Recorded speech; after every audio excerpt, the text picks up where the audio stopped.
G'day everyone, Not Sealed here. Today I'm going to show you how to service your ducted reverse cycle air conditioner. It's really easy, do it yourself.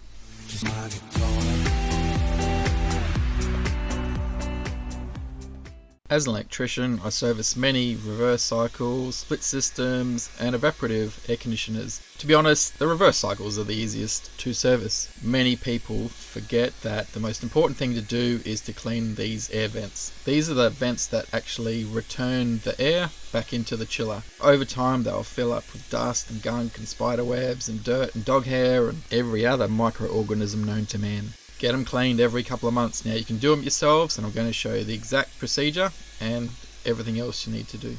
I like to use a cordless vac because it just gets rid of some of the surface dust, stops making a big mess when you pull out the filter. Now for those that are wondering, this is a MITSUBISHI Heavy Industries 12.5 kilowatt inverter ducted reverse cycle air conditioner.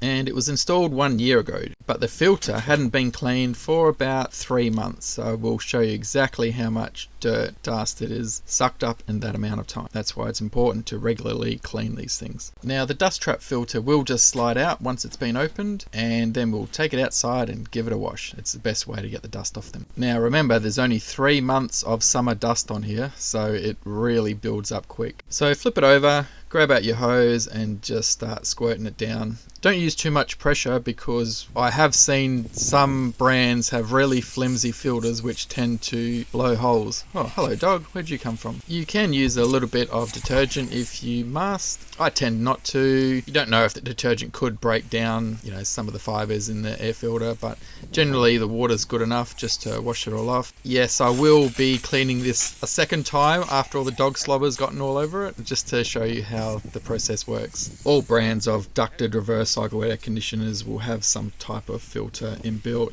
This includes Daikin, Panasonic, Fujitsu, Hitachi, Samsung, and my least favorite, LG air conditioners. Man, I've had so many calls out for LG products, I've just about retired early. Okay, I've turned up the water pressure a little bit more. We'll quickly zip through this now. Don't forget to keep flipping it over to the other side just to see if you've cleaned it all off. And once the majority is out, then you can start rinsing off both sides. Otherwise, all we're doing is pushing the dirt back and forward. So get the majority of it off and then flip it over and wash off the other side. Once you've got it all rinsed off, hold the filter up to the sky and have a look if there's any particles. You know what? That looks pretty good. I think we can whack that back in. But wait, first we need to dry it off. The hot sun will do this for us. Once it's dry, we can slide the filter back into the air conditioner grill. I apologize for the shaky camera work. I'm doing this one-handed, sliding the grill in and holding the camera. Not my best work. These filters can only go in one way, so if they get stuck, just flip it over and try the other way.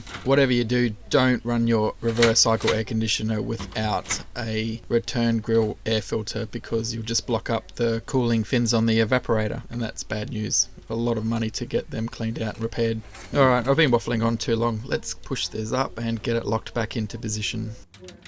It's just the reverse of how you undid it, so there's just be a couple of tabs you can click back into position.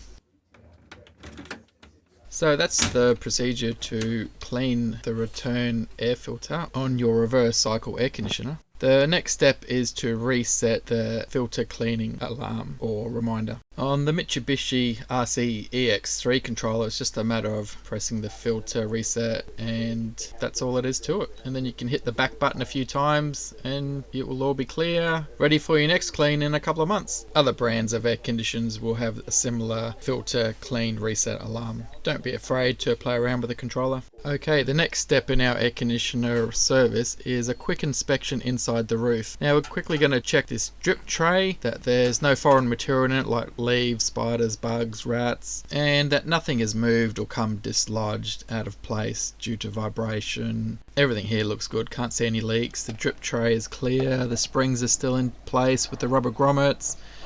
The only thing I didn't like about this unit was the electrical cable that's been run through the drip tray, but it's only low voltage, so that'll be fine. Next, we're just going to check out the ducting and the electrical connections.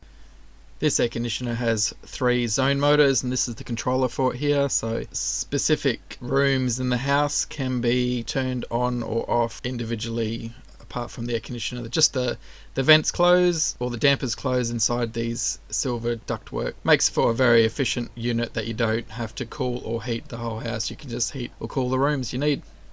The final part of our service is just to check out the condenser unit outside. Make sure the unit is off, and a top tip is to use a leaf blower. Get inside all these coils, blow out any dust or leaves. It's better than a paintbrush, works really well, use it all the time. This unit's really clean, it's very new, and it's up high, so it's not collecting a lot of rubbish or junk or leaves or dirt. Just a few spider webs they'll brush off with a brush later on. And that, my friends, is all that is involved in servicing a reverse cycle air conditioner. Easy as. If I've helped you in any way, please make a comment and like and subscribe, and we'll see you next time.